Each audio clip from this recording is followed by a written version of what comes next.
And that was, I got up here last Monday night, and as I started to talk, my mind went completely blank. I couldn't even remember what it was that I was supposed to talk about. For those of you who've never had such an experience, I can assure you it's terrifying. And if you were to say to me a year ago, Will, this was probably going to happen, I probably would never have done public speaking again. But, you know, for most of us, what do we call that? I call it a brain fart. Brain fart, right? My wife would probably tell you that around the house, that's where I spend a majority of my time. And she's probably right on that. But I'd never actually had it happen in a public speaking type situation. Now, for me, you know, I base my ideas of what I'm good at and what I'm not good at based on, like most of us, what other people tell me, what kind of feedback I get, right? So for me, I've been doing public speaking for years for my business. I hate it, but I've always gotten positive feedback from it. So you can imagine my surprise last week, coming in thinking this is one of my strengths, and all at once, the bottom falls out.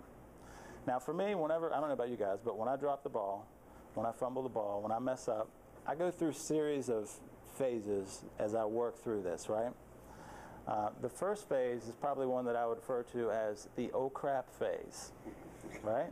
And I don't know if you guys ever get into this, but that's initially for a period of time where I just basically sit around and, as you would maybe imagine, say, oh crap, you know, that was stupid.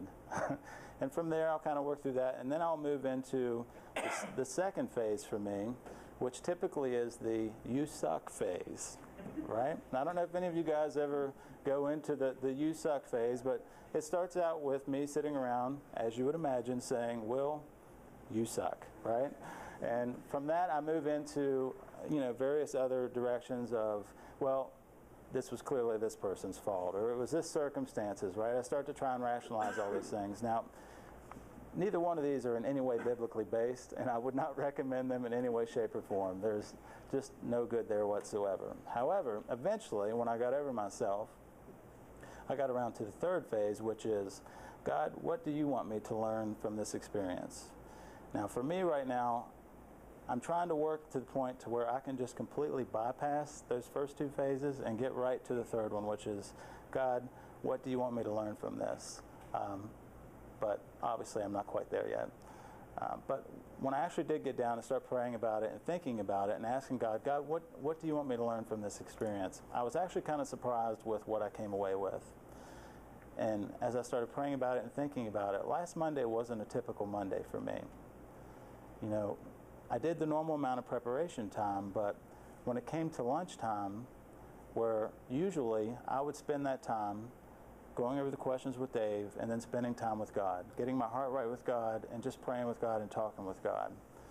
However, on Monday morning, I got a call from the dentist office, and they said, tell Will he's got a dentist appointment today at lunchtime. And I had this moment where I thought in my head, you know, I really need to spend that time talking to God about this. But then I stopped and I thought, you know, I've done the preparation, and public speaking is a strength of mine. I've got this, right? You guys can see where this is going. And so I was like, but I've still got this time frame after work from 6 to 7 where I can get in, I can spend some time with God, get right with God and pray, get prayed up. And 6 o'clock came, and I don't know if you guys remember that really well-made handout I gave you at the end of the night last week, right?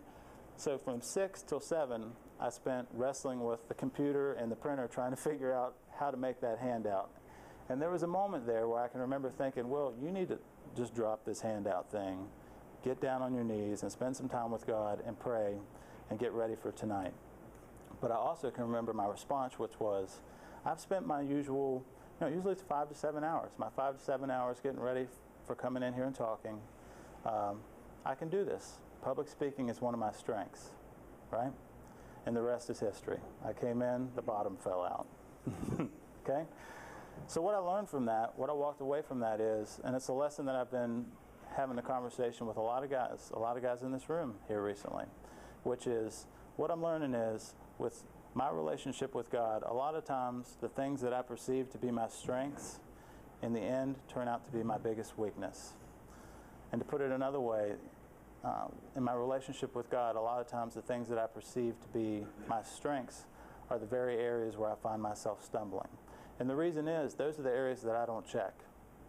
those are the areas that I have a tendency to run ahead of God and do my own thing because, God, I got this. This is my strength. I'm good at this. You might even have to tell people you're gifted at it, right?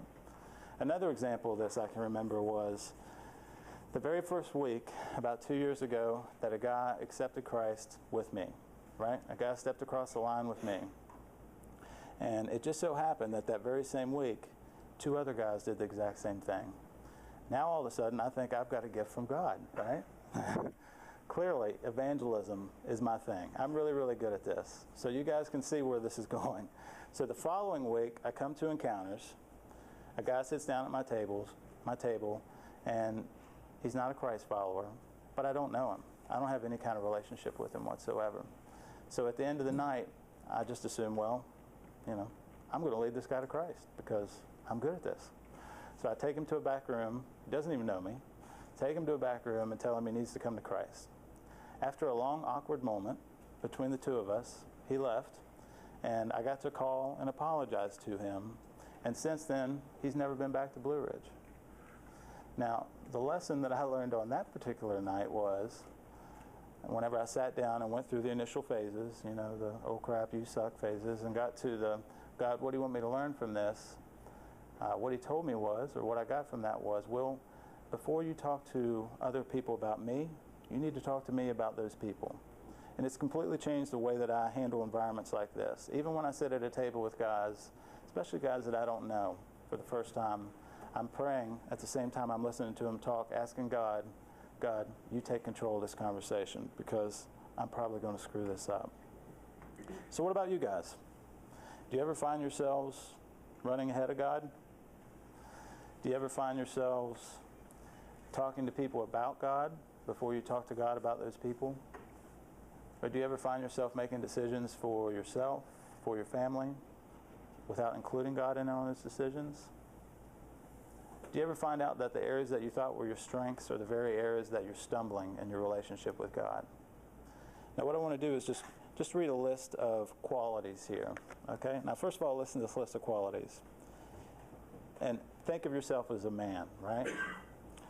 Independent, strong, charismatic, passionate, wise, and compassionate. Those all sound like really good things, don't they? Actually, they sound like what you would write on your thing on a dating website, right? Independent, strong, charismatic man who's passionate, wise, and very compassionate, right?